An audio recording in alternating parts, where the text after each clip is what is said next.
পশ্চিমবঙ্গ রাজ্য আংশিক সময় বিদ্যালয় শিক্ষক সংগঠন পূর্ব Bardhaman school part time teacher অ্যাসোসিয়েশনের পক্ষ থেকে বিক্ষোভ মিছিল করা হয় এবং শিক্ষা ভবনের সামনে আন্দোলনে শামিল হন। সকলে ডেপুটেশন জমা করেন তাদের 4 দফা দাবি নিয়ে।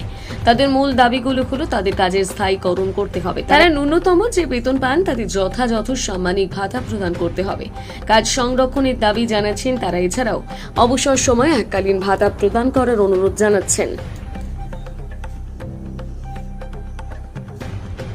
পাশাপাশি তারা আরও জানান, মাধ্যমিক ও উচ্চ মাধ্যমিক পরীক্ষার খাতা তারা দেখেন বিনামূল্যে, তার কোনো যথাযথ সম্মান পাচ্ছেন না। সেই নিয়ে বিক্ষোভ জেলার শিক্ষক ভবনের সামনে, যাতে কোনো রকম অপ্রীতিকর ঘটনা না ঘটে তার জন্য পুলিশের ছিল কড়া নিরাপত্তা। অ্যাসোসিয়েশনের পক্ষ থেকে আজকে আমরা বর্ধমান ডিআই অফিস অভিযানে এসেছি।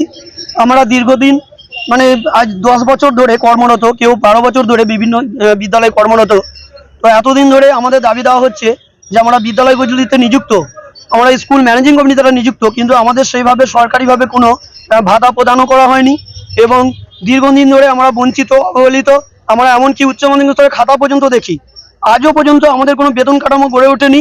এমনকি যদি স্থায়ী কোনো টিচার আসে, আমাদেরকে যে কোনো মুহূর্তে স্কুল থেকে ছাড়িয়ে দেওয়ার একটা পরিকল্পনা করা হয়। তো আমরা মামাটি মানুষের সরকার মাননীয় মুখ্যমন্ত্রীর কাছে বারবার অনুরোধ করছি বা করে গেছি যে যাতে আমাদের স্থায়ীকরণ করা হয় এবং 60 বছর বয়স পর্যন্ত কর্মে নিশ্চয়তা প্রদান করা হয় এবং একটা নির্দিষ্ট বেতন কাঠামো দেওয়া হয় এবং অন্যান্য শিক্ষকদের মতো যাতে যারা আইসিটি কম্পিউটার টিচার বা কলেজের শিক্ষক শিক্ষিকা যেনাদের পূর্বে স্থায়ীকরণ ম্যাডাম করে দিয়েছেন, যাতে করে আমাদেরও স্থায়ীকরণ করে দেন, এই বিষয়ে আমি কিছু বলছি আর কি। এগুলি আমাদের দাবি দেওয়া। আমরা স্কুলে অনেক কাজ করি।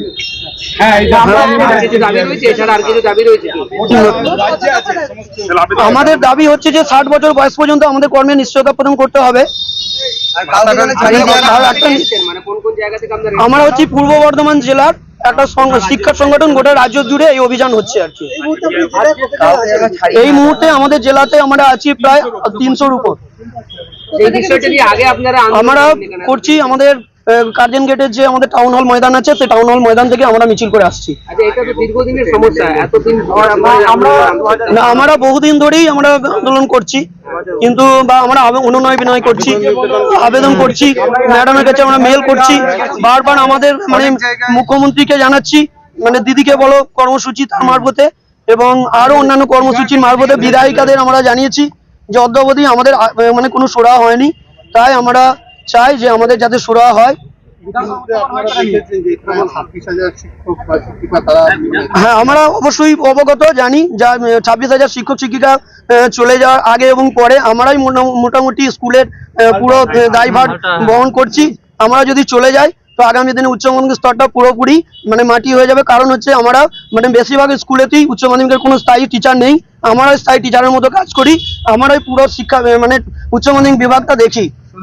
শুধু উচ্চ মাধ্যমিক নয়, এমনকি আমাদের মাধ্যমিক বিভাগেও টিচার আছেন যেনারা শুধু মিড ডে মিল থেকে শুরু করে 10টা থেকে 4টে অবধি যেমন একজন পার্মানেন্ট শিক্ষক ডিউটি করেন, সেইভাবে আমরা 10টা থেকে 4টে অবধি আমরাও ডিউটি করি।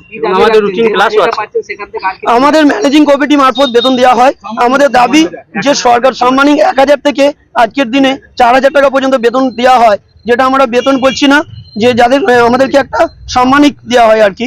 তো আমরা দাবি করছি যে যাতে সরকার কর্তৃক আমাদের যেমনই হোক একটা নির্দিষ্ট বেতন কাঠামো যেন রাখা হয় এবং আমাদের যেন 60 বছর বয়স পর্যন্ত একটা কর্মের নিশ্চয়তা হয়, যে এতদিন 10-12 বছর কর্ম করার পরেও যেন আমাদের স্কুল থেকে কোনো রকম ভাবে বাদ দিয়ে না হয়। আপনাদের থেকে বেশি মাইনে তো ডি গ্রুপে যারা আছে তাদের, আপনারা কি দাবি রাখেন? আপনাদের কি মাইনে হলে আপনাদের মনে হয়? আমাদের মোটামুটি যাতে একটা সংসার চলে যায় আজকের দিনে, সেরকম একটা সরকার কর্তৃক বিবেচনা করে যদি আমাদেরকে একটা বেতন দেওয়া হয়, তাতেই আমরা সন্তুষ্ট হয়ে যাব।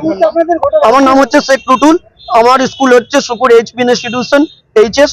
আমি 2016 সালে জুলাই মাস থেকে ওই স্কুলে কর্মরত। আপনার নাম কোন স্কুলে? আমার নাম সমীরণ ব্যানার্জি, আমি খোড়দামেনা উচ্চ বিদ্যালয়ে আমি 2010 সাল থেকে আছি। আপনি কোন স্কুল থেকে?